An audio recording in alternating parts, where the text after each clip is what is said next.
नमस्कार, हमारे debate show मसला में आपका स्वागत है। मैं हूं आपके साथ सुरभि राजपूत। हिंडेनबर्ग की एक रिपोर्ट को लेकर अडानी ग्रुप इन दिनों काफी सुर्खियों में छाया हुआ है।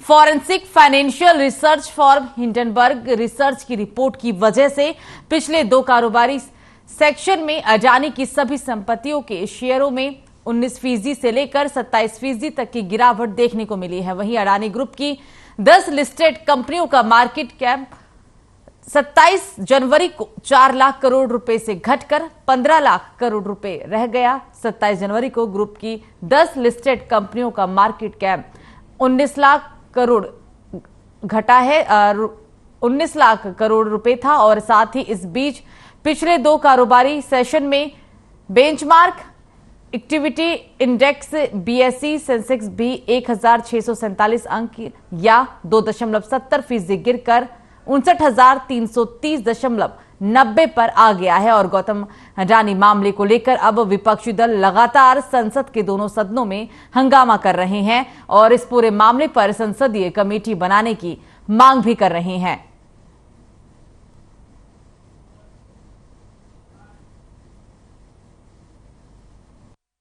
अडानी इंडिया क्या अडानी इंडिया है कि जो भारत के ऊपर आ गया? एक बिजनेसमैन जिसका घपला पकड़ा जाता है उसको जवाब देना है। सरकार को इंक्वायरी करनी चाहिए। ये भारत पे हमला कहां से हो गया? ये विदेशों की अगर कोई है तो उसको पर्दाफाश करें। ये किस लिए बैठे हैं? ये करेंगे भाई कौन से विदेश में किस सरकार की किसने कौन आदमी है, कौन सी सरकार है, वो बताना चाहिए इनको। सरकार तो ये चला रहे हैं, ये विपक्ष बताएगी कि इस बात को? सरकार तो ये चला। साथियों, आजकल देश में एक ही चर्चा चल रही है, चाहे लोगों के बीच में देखिए, मीडिया पर देखिए, अखबारों में देखिए, और वो चर्चा ये है कि प्रधानमंत्री मोदी जी की और बिजनेसमैन अडानी की दोस्ती इस देश को ले डूबेगी। ये क्यों कह रहे हैं लोग? ऐसा इसलिए कह रहे हैं क्योंकि पिछले कुछ दिनों में शेयर मार्केट में अडानी के शेयर्स की वजह से 9 लाख करोड़ रुपए का नुकसान हो चुका है। ये पैसा किसका है? ये पैसा आम जनता का है। लेकिन मुझे हैरानी होती है ये देख करके कि जब इस पैसे के ऊपर जेपीसी की जांच बिठाने की बात होती है कि आखिर ये क्या हुआ, एकदम से शेयर मार्केट धड़ाम से क्यों गिर गया। अडानी ग्रुप के बारे में जो कहा जा रहा है कि उन्होंने एक झूठ का गुब्बारा फुला रखा था, इतना बड़ा बिजनेस तैयार कर रखा था, उसकी जांच के लिए जेपीसी यानी सारी पार्टियों के सांसद मिलकर कमेटी बनाई जाए और वो इसकी जांच करे। इससे बड़ी जांच क्या हो सकती है?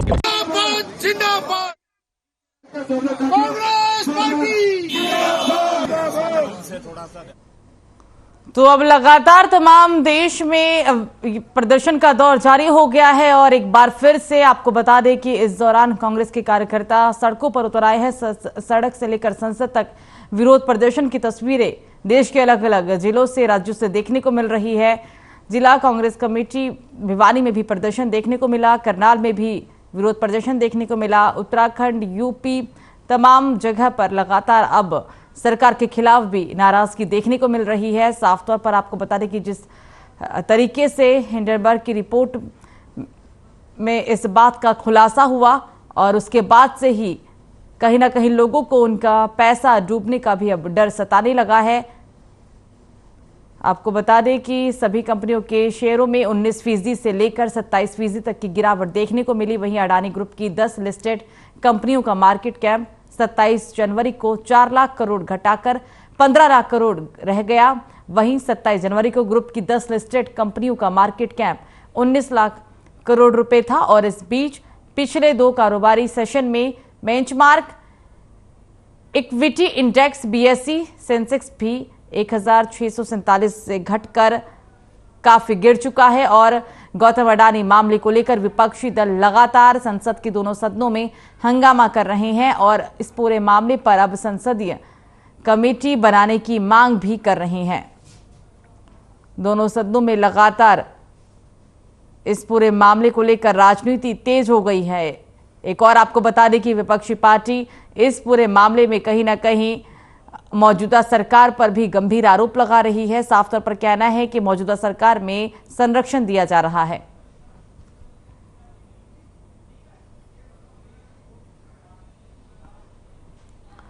और इस पर चर्चा करने के लिए हमारे साथ हमारे तमाम मेहमान जुड़ गए हैं, उनसे आपका परिचय करा देते हैं। अनिल गोयल जी, बीजेपी प्रवक्ता जुड़ गए हैं। स्वागत है अनिल जी आपका। रविंद्र सिंह ढोल जी, कांग्रेस प्रवक्ता है। रविंद्र जी आपका भी स्वागत करती हूं। ओंकार सिंह, इनेलो प्रवक्ता। ओंकार जी स्वागत है। पवन हिंदुस्तानी, ये आप प्रवक्ता हैं, आम आदमी पार्टी के प्रवक्ता हैं जी। सभी का स्वागत करूंगी और मैं अनिल जी सबसे पहले आपके पास आऊंगी। अब ये पूरा मामला जिस तरीके से देख रहे हैं कि विपक्षी पार्टी सड़कों पर उतर आई है, लगातार ये भी कहा जा रहा है कि अगर कोई विपक्षी की तरफ से ऐसी चीजें देखने को मिलती तो कहीं ना कहीं ईडी का शिकंजा होता, कार्रवाई पे कार्रवाई होती, लेकिन अभी जो कार्रवाई नहीं हो रही है क्योंकि जांच कमेटी की मांग भी की जा रही, तो फिर ये किसका संरक्षण है? आरोप तो सीधे तौर पर बीजेपी पर ही लगाया जा रहा है। यहाँ पर क्या कहेंगे? सुरभि जी, मैं सिर्फ एक बात कहना चाहता हूँ आपके माध्यम से कि जब आज तक का जो इतिहास है, राष्ट्रपति के अभिभाषण के धन्यवाद के बाद में ये अपने प्रश्न उठाएं, ये अपनी बात रखें, हर बात पर सरकार चर्चा को तैयार। अब अगर ये बात पर हंगामा अगर संसद को नहीं चलने देंगे, धन्यवाद प्रस्ताव पर बात में बहस नहीं होने देंगे, तो ये मतलब लोकतंत्र के साथ क्या खिलवाड़। हमारा तो भारत को एक अच्छे विपक्ष की आवश्यकता है, जिम्मेदार विपक्ष की आवश्यकता है, लेकिन ड्रामेबाज विपक्ष की जरूरत नहीं है।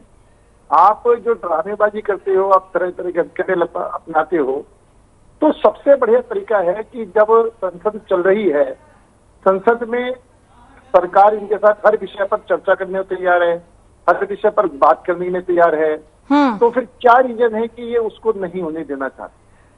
दूसरी बात क्या है कि ये एक कंपनी है, कंपनी के अंदर जो भी सरकारी एजेंसी हैं जिनको इसकी निगरानी रखनी चाहिए वो सब निगरानी रख रहे हैं, चाहे एसबीआई हो, चाहे बाकी बैंकिंग हो, चाहे सेबी हो, चाहे आरबीआई हो, सब ये कह रहे हैं कि स्थिति नियंत्रण में, कोई चीज स्थिति नियंत्रण से बाहर नहीं है।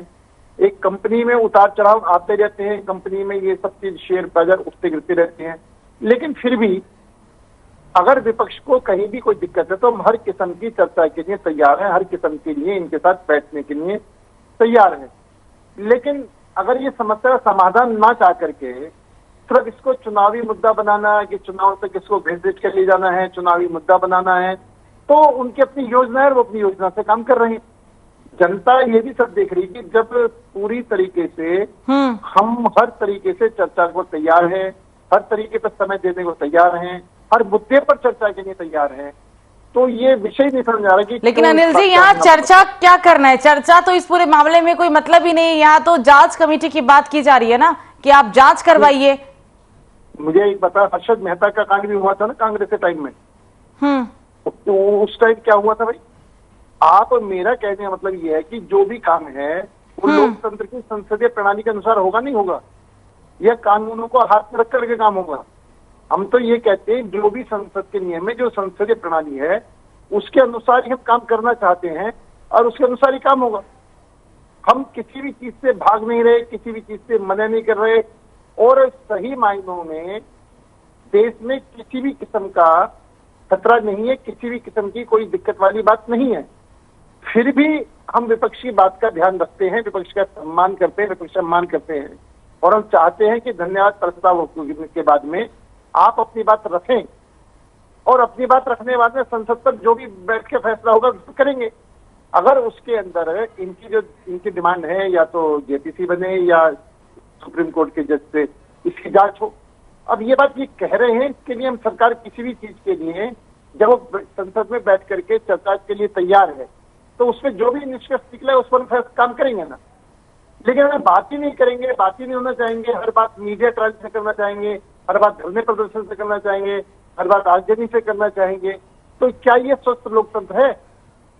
हमें स्वस्थ लोकतंत्र भी बचाना है। देश की और आज की स्थिति में देश जिस तरीके से आगे बढ़ रहा है, जिस तरीके से देश चीजों को समेटते हुए हर चीज में मजबूती के साथ आगे बढ़ रहा है, तो आज हम सबका भी दायित्व बनता है कि हम इसको मजबूती और प्रदान करें, देश के साथ खड़े हों, और जो भी विपक्ष को लगता है कि कहीं गलत है, बिल्कुल वो बैठे, बात करें, चर्चा करें, हम हर एक के लिए तैयार। ठीक है रविंद्र जी, अभी आपने बीजेपी नेता को सुना, उन्होंने साफ तौर पर कहा है कि चर्चा के लिए तैयार हैं और इस पूरे मामले में हो हंगामा करके कुछ नहीं मिलने वाला, अगर बैठ के बात करेंगे तो समाधान निकलेगा। क्या कहेंगे? ऑन द फ्लोर सरकार बात करे, ऑन द फ्लोर सरकार बात करे, अपनी बातों को रखे कि निश्चित तौर पर हम ये करेंगे और हमारी जो डिमांड है ज्वाइंट पार्लियामेंट्री कमेटी की, तो उसमें कहाँ नाजायज है। यदि पहले हर्षद मेहता का जो घोटाला हुआ था उसके अंदर कार्रवाई हुई थी, बाकायदा जेल हुई थी, जेल के अंदर डाला गया था, जबकि बिग बुल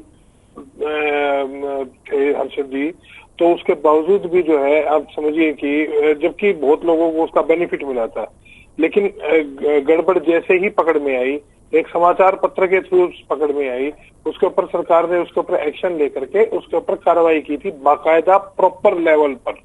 यहाँ पर जो है फर्क इतना है कि एक अंतर्राष्ट्रीय रिसर्च फर्म के द्वारा जो इतना बड़ा शेयर मार्केट का घोटाला सामने आया है, भारत के इतिहास में आज तक इतना इससे बड़ा कोई भी शेयर मार्केट का घोटाला नहीं हुआ। पहली बात ये हर्षद मेहता के मामले के बाद में दूसरा मामला ही मेरे को समझ में आता है कि जिसके बारे में इतना बड़ा वोल्यूमिनस अमाउंट जो है जिसके अंदर कहीं ना कहीं इन्वॉल्व दिख रहा है, जिसका फ्रॉड किया गया है। और यहाँ पर इस फ्रॉड का ही तो नतीजा था कि इतने बुरी तरह से शेयर क्लैश हुए, अंतर्राष्ट्रीय शेयर बाजार उनको डिलीट करने का काम कर रहे हैं, अंतर्राष्ट्रीय फर्म्स उसके बारे में बात कर रही है। यहाँ सरकार है, आरबीआई है, फाइनेंस मिनिस्ट्री है, फाइनेंस मिनिस्टर है, सारे के सारे चुप्पी साधे हुए। क्यों? सिर्फ इसलिए कि भारत के प्रधानमंत्री के मित्र हैं। और यदि भारत के प्रधानमंत्री के मित्र हैं तो देश पूरा को पूरा उनको दे दीजिए। पहले भी तो उनको सब कुछ दिया ही है। भाई जो व्यक्ति टॉप 200 में भी नहीं था, आज वो व्यक्ति टॉप 10 के अंदर आया और टॉप 10 के अंदर से नीचे गिरता हुआ टॉप 22 के अंदर चला गया, 23 के अंदर चला गया। घोटाले करवाते हुए, उनको फेवर करते हुए लगातार आगे बढ़ाया जा रहा है। तो ऐसे व्यक्ति को जिसके ऊपर स्पष्ट तौर पर सरकार का संरक्षण हासिल है, इससे पहले इस देश के अंदर ना भूतो ना भविष्य थी, ऐसा कभी नहीं हुआ किसी भी बिजनेसमैन को इतना बड़ा सरकारी स्तर के ऊपर संरक्षण हासिल हो। तो मैं ये कहता हूँ इतना बड़ा शेयर मार्केट का जो फ्रॉड हुआ है, इसके ऊपर क्यों नहीं सीबीआई जांच पर बिठाते। हर्षद मेहता के टाइम में तो सीबीआई जांच हुई थी, बाकायदा कन्विक्शन हुई थी।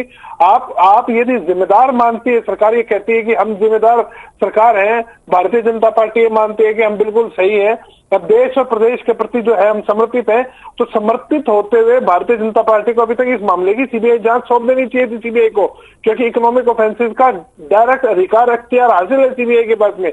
तो बावजूद उसके जो आज के जेपीसी जैसी चीज को की डिमांड को भी दरकिनार करते हुए सरकार इसके ऊपर बातचीत नहीं करना चाहती है, तो मैं मानता हूं इस देश के अंदर इससे बड़ा फ्रॉड कभी नहीं हुआ है और ये सरकार इसकी सीधी और डायरेक्ट तौर पर जिम्मेदार है। और यही कारण है कि सरकारी स्तर पर सबने चुप्पी साधी हुई है। इसके अंदर बिल्कुल क्लियर स्टेटमेंट जो है गवर्नमेंट की तरफ से आनी चाहिए थी, ना कि आरबीआई की तरफ से या सेबी की तरफ से। ओंकार सिंह जी, ओंकार जी आपको मेरी आवाज आ रही है? आ रही है जी। आपसे ही प्रश्न रहेगा, आज जो आप विरोध प्रदर्शन देख रहे हैं कि लगातार जो विपक्षी पार्टी है वो एकजुट हो गई है, उनका साफ तौर पर कहना है कि सीबीआई जांच हो, ईडी की जांच हो, अगर और कोई होता तो सीबीआई जांच भी हो जाती, ईडी कार्रवाई भी करती, कई तरह के आरोप लगाए जा रहे हैं, क्या कहेंगे? सुरभि जी, सबसे पहले मैं बताना चाहता हूँ भारतीय लोकतंत्र संविधान से संचालित है और संविधान निर्माताओं ने बहुत ही सूझबूझ से भारतीय अर्थव्यवस्था को मिश्रित अर्थव्यवस्था के रूप में अपनाया था। ना तो पूंजीगत अर्थव्यवस्था अपनाई थी, ना समाजवादी अर्थव्यवस्था अपनाई थी। उन्होंने एक बीच का रास्ता अपनाया था जिसमें मुख्य उद्योगों पर सरकार का नियंत्रण था, कुछ उद्योगों पर सरकार और पब्लिक का नियंत्रण था और छोटे उद्योग या अन्य उद्योगों को निजी उद्योगपतियों के हवाले कर दिया गया था। ये मिश्रित अर्थव्यवस्था थी। ये उनकी दूरगामी दृष्टि का परिणाम है। उन्होंने यही सोचा था इस व्यवस्था से ये इन्होंने अपनाई कि किसी भी एक व्यक्ति को इतना शक्तिशाली ना बनने दिया जाए ताकि वो देश की साख से खेल सके। आज क्या हो रहा है? कौन है गौतम अडानी? एक निजी उद्योगपति तो है। उस उद्योगपति के कारण अगर भारत की साख दांव पर लग रही है, भारतीय निवेशकों का लाखों करोड़ का रुपया नुकसान हो रहा है, तो क्यों नहीं उस पर कार्रवाई की जा रही? ये सीधी सी बात है। देखिए, मैं अपने भाई गोयल साहब की बात से बिल्कुल सहमत हूँ। ये कहते हैं सेबी है, आरबीआई है, एसबीआई है, कौन मना कर रहा है? क्या कार्रवाई करी? अगर विपक्ष इस मांग पे आ रहा है कि ज्वाइंट पार्लियामेंट्री कमेटी बना के इसकी जांच की जाए, तो कौन सी बुरी बात है? निवेशकों का पैसा मिट्टी हो रहा है और भारत की साख दांव पर लगी है। आप देखिए सुरभि जी, पोजीशन क्या है? एक व्यक्ति को बचाने के लिए इतने प्रोपेगेंडे क्यों हो रहे हैं? क्या अगर कोई व्यक्ति, अगर कोई ऐसा इंडस्ट्रियलिस्ट कांग्रेस सपोर्टेड होता या किसी अन्य दल के सपोर्टेड होता, क्या सीबीआई और ईडी वगैरह की जांच ना होती? 100% होती। ये सरकार की मंशा बार बार क्यों सवाल के घेरे में आती है? सरकार अपने आप को खुद ही ऐसी स्थिति में फंसा देती है कि जवाब देना पड़ता है। आज कांग्रेस अगर इसका प्रदर्शन कर रही है तो क्यों नहीं सरकार उनकी बात मानने को तैयार? ज्वाइंट पार्लियामेंट्री कमेटी बनाना लोकतांत्रिक व्यवस्था के अंदर ही है।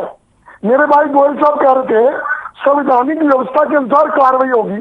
अरे भाई, ज्वाइंट पार्लियामेंट्री कमेटी बनाना भी तो संवैधानिक व्यवस्था है। वो कब बनाई जाती है? जब कोई विशेष परिस्थितियां पैदा होती हैं। आज वो विशेष परिस्थितियां हैं। आज मात्र एक व्यक्ति के कारण भारत की साख दांव पर लगी है। तो ऐसी परिस्थिति में मेरा ये मानना है सरकार को बिना ना नुक्कड़ के ज्वाइंट पार्लियामेंट्री कमेटी बढ़ा देनी चाहिए और उसकी जांच में दूध का दूध पानी का पानी हो जाएगा।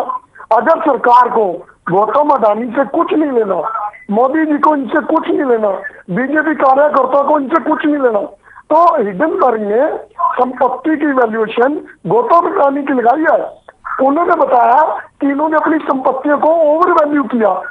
तो हमला तो ये हम गौतम अडानी की संपत्तियों पर मान सकते हैं। ये कैसे कह रहे हैं कि भारत पर हमला हुआ? बहुत अजीब बात है। अगर एक व्यवसायी की संपत्तियों की जांच कोई अमेरिकी या दूसरी कंपनी करती है और जांच में उसको पाया जाता है कि संपत्तियां ओवर वैल्यू करके शेयर मार्केट में घोटाला हुआ, तो इसमें कौन सी बड़ी बात है? ये सवाल किसी भी कंपनी का ऐसे हो सकता है? ओंकार जी, एक और मेहमान हमारे साथ है, समय बहुत ज्यादा बीत चुका है। पवन जी, आपके पास आऊंगी। अब तो आम आदमी पार्टी भी विरोध के स्वर बुलंद कर रही है, क्या कहेंगे? देखिए सुरभि जी, आज चाहे इलेक्ट्रॉनिक्स मीडिया हो चाहे प्रिंट मीडिया हो, सुबह उठते हैं सबसे अगर ज्यादा कोई चीज दिखाई दे रही तो एक ही चीज दिखाई दे रही है, और वो है मोदी जी और बिजनेसमैन अडानी जी की दोस्ती। ये दोस्ती आज से नहीं, ये 2014 से जब स्टार्ट हुआ था मोदी जी का सफर प्रधानमंत्री जी के लिए, तब हजारों करोड़ का जो दान किया गया था बीजेपी को अडानी जी के द्वारा, ये उसी दोस्ती का जो परिणाम है आज देश की जनता को भुगतना पड़ रहा है। LIC के अंदर उन लोगों ने, गरीब लोगों ने अपना पैसा लगाया था कि शायद बुजुर्ग बुढ़ापे के टाइम ये पेंशन के स्वरूप हमारे को वापस मिलेगा और कहीं ना कहीं उनके एक जीवन को आगे ले जाने में सहयोग करेगा। लेकिन मोदी जी की दोस्ती ने आज जिस स्थिति में देश को लाके खड़ा कर दिया है, उससे साफ पता चल रहा है कि करोड़ों लोगों की जो आज पैसा जो डूबने जा रहा है, काफी लोग, गरीब लोग जो है वो बिल्कुल तबका जो है आज परेशान है, चिंतित है इस चीज को लेके। बार बार अभी मैं देख रहा था कि बीजेपी के प्रवक्ता एक बात कह रहे थे कि जी सदन के अंदर हम चाहते हैं सदन के अंदर इसकी बहस हो। विपक्ष तो ऑलरेडी आवाज उठा रहा है, बार बार कह रहा है जी कि सदन के अंदर बहस हो। लेकिन बीजेपी के ना तो प्रवक्ता, जो मेन प्रवक्ता वो आते हैं, ना इनके मंत्री संतरी जितने भी हैं वो भी डिबेट में आते हैं। लगभग जब भी मोदी और अडानी की दोस्ती के ऊपर जब डिबेट छेड़ी जाती है तो मंत्री संतरी वहां से भागने का काम करते हैं। सेम स्थिति आज ऐसी की ऐसी अभी जिक्र हुआ था पीछे उस कांड का भी, जब सबसे बड़ा शेयर घोटाला हुआ था। हम तो कहते हैं जी ये इससे भी बड़ा घोटाला, और इस घोटाले के अंदर तो आने वाले समय में जो देश की अर्थव्यवस्था है वो काफी डाउन जाएगी, और इतने डाउन जाएगी कि पहले वाली जो कोरोना काल हुआ, उससे पहले नोटबंदी की जो मार इस समय देश के नागरिक झेल रहे थे, ये उससे भी बड़ी चीज होने वाली है। ताकि लगता है इसको देख के एक ऐसा भय माहौल इस टाइम के अंदर देश के अंदर है, लोगों को बड़ी आशंका है कि पता नहीं उनका पैसा वापस आएगा कि डूब जाएगा। आज देश की जनता उस चौराहे पे आके खड़ी है जहां से वो ये सोच भी नहीं पा रहे कि आने वाले भविष्य में हमारे बच्चों के साथ क्या होगा, हमारे खाने का क्या होगा। तो देश की चिंता तो वाकई में बड़ी है। लेकिन समझने वाली बात यह है कि जो मोदी जी और अडानी जी की जो दोस्ती है, और उसके बाद जो बीजेपी के प्रवक्ता है अडानी जी को बचाने का जो काम कर रहे हैं, उससे बिल्कुल ये लगता है कि कहीं ना कहीं चोर की दाढ़ी के अंदर तिनका है। और ये क्लियर संदेश भी आ रहा है, नहीं तो अब तक इसके ऊपर जेपीसी की जांच हो जानी चाहिए थी। सभी पार्टियों के सांसद आते, जुड़ते और उनकी कमेटी बनाई जाती और उसके द्वारा जांच कर ली जाती, दूध का दूध और पानी का पानी हो जाता। लेकिन हम एक चीज को देख पा रहे हैं कि जो डिसीजन पावर होनी चाहिए सरकार के अंदर, वहां पे वो बिल्कुल डिसीजन चोरी करने वाली पावर तो दिखा रहे हैं, लेकिन डिसीजन मेकर वाली पावर ही नहीं दिखा पा रहे हैं। तो बीजेपी बिल्कुल बैकग्राउंड के ऊपर है। देश बीजेपी से परेशान हो चुका है। जनता चाहती है कि उनकी समस्याओं का निवारण हो। वहां पे सरकार ऐसा काम कर रही है कि वापिस देश को समस्याओं के अंदर ले जाके खड़ा कर रही है। अनिल जी, आरोप लगा है कि डिसीजन लेने में देरी क्यों है, डिसीजन लेने में इतना टाइम क्यों, और जब भी बात आती है दोस्ती की तो क्यों मंत्री पीछे हट जाते हैं, ये आरोप है आम आदमी पार्टी की तरफ से, क्या कहेंगे? सही बात तो यह है कि मोदी जी अडानी की दोस्ती की बार बार बात कह रहे हैं, और हम सिर्फ अडानी एक कंपनी है, वो कंपनी का मालिक है, मोदी जी हमारे देश के प्रधानमंत्री हैं। तो ये दोस्ती की बात कह करके विषय को खराब करने वाली बात, पहली बात। दूसरी बात ये कह रहे हमारे मंत्री बाहर नहीं आ रहे, तो हमारे खुद संसदीय कार्य मंत्री प्रहलाद जोशी जी ने बड़ी स्पष्ट तौर से कहा कि हम आपकी हर बात पर चर्चा करेंगे। जो संसदीय कार्य मंत्री ही हैं, उन्होंने बड़ा स्पष्ट तौर से आश्वासन दिया है। अब अगर ये उस बात को देखेंगे नहीं, सुनेंगे नहीं और उसमें अपनी तरफ से बातों को जोड़ेंगे तो उसका इलाज नहीं है। उन्होंने खुद ये बात कही है कि आप जो एक परंपरा रही है, परंपरा नहीं टूटती है कि राष्ट्रपति के अभिभाषण के बाद होकर के जो धन्यवाद प्रस्ताव है उसके बाद लेकर के हम हर चर्चा को तैयार है। ये प्रहलाद जोशी जी ने कहा है, ये हमारे ओम बिरला जी ने भी आज भी बड़ी स्पष्ट तौर से उन्होंने कहा है कि आप चर्चा करने के लिए तैयार, हम सब बात के लिए तैयार हैं। आज भी सदन को स्थगित करा, फिर दोबारा सदन फिर सदन स्थगित करा। प्रश्न क्या है कि समस्या का समाधान कोई नहीं चाहता, सिर्फ राजनीतिक मुद्दा बनाना चाह रहे। और दूसरी बात, अडानी कोई 2014 की उपज नहीं है, इससे पहले ये बिजनेसमैन था, इससे पहले भी सरकारों से इसके काम सरकारों के पास आता था, सरकारों के जो भी सिस्टम था ये आपस में काम करते थे। इसलिए कंपनी बनाना, कंपनी चलाना और कंपनी के शेयर बाजार में उतार चढ़ाव आना जाना ये लेकिन उसी रिपोर्ट में, ठीक है अनिल साहब, उसी रिपोर्ट में 88 सवाल पूछे गए, एक का भी जवाब नहीं मिला। 8 साल में 250% संपत्ति बढ़ी, ये भी लिखा गया था। मैं देखो, एक कंपनी से सवाल करेंगे तो कंपनी जवाब देगी, भारत सरकार जवाब थोड़ी देगी। भारत सरकार तो जहां भी गलत होगा उसको रोकेगी और उस पर एक्शन करेगी। अब हमारी जो सेबी है, हमारी जो एजेंसियां हैं वो सब काम कर रही हैं, और LIC भी कह चुकी है, SBI भी कह चुकी है, बड़ौदा बैंक भी कह चुका है कि हमने किसी को भी हद से ज्यादा लिमिट से ऑफर किसी का भी को भी फेवर नहीं किया है, हद से ज्यादा किसी को भी कुछ नहीं दिया है। अगर हम SBI को भी माने तो उसके टोटल जो उसने बाजार में सबको लोन दिया हुआ है उसका 0.88% इसको दिया हुआ है, और वो सब अपने लोन को सुरक्षित मान रहे हैं, कहीं भी कोई खतरे वाली बात नहीं मान रहे हैं। लेकिन ये मुद्दा, ये समस्या का समाधान नहीं चाहते। मैंने आपको जो पहले कहा है कि ये इसको 2024 के चुनाव तक खींचना विपक्षी दलों का एक मुद्दा बन गया है। वो देश के विकास की तरफ चिंता नहीं है। देश आज बजट पर चर्चा होनी चाहिए, बजट के पब्लिक के हितों पर चर्चा होनी चाहिए। बजट में किसी के, संसद में किसी किस्म की चर्चा ना हो, किसी किस्म की चर्चा ना हो। ये क्या चुका भाई? ठीक है, कांग्रेस के नेता भी हैं अनिल जी, उनसे ही सवाल पूछ लेते हैं। रविंद्र जी, विपक्ष के पास एक मुद्दा मिल गया है, 2024 का चुनाव है, इसलिए इस मुद्दे को गरमाया जा रहा है, कई आरोप है, क्या कहेंगे, क्या वाकई में ये सिर्फ एक मुद्दा ही है? देखिए, एक बात तो इस बात को समझनी होगी कि भारतीय जनता पार्टी इस मामले को कितने कैजुअल तरीके से डील कर रही है, वो चीज यहाँ पर हमें समझ में आ जाती है। सरकारी स्तर पर या भारतीय जनता पार्टी के द्वारा जो वक्तव्य सामने आ रहे हैं वो, मैंने एक बात बिल्कुल शुरुआत में कही थी कि हर्षद मेहता का जब घोटाला हुआ जिसका इन्होंने नाम लिया, उसके अंदर निवेशकों का पैसा नहीं डूबा था, बावजूद उसके ऊपर इतनी सख्त कार्रवाई की गई। CBI की इंक्वायरी हुई, बाकायदा 10 साल जेल का की, और उसके बाद में जो है हर्षद मेहता की वहां पर जेल के अंदर ही मौत हुई।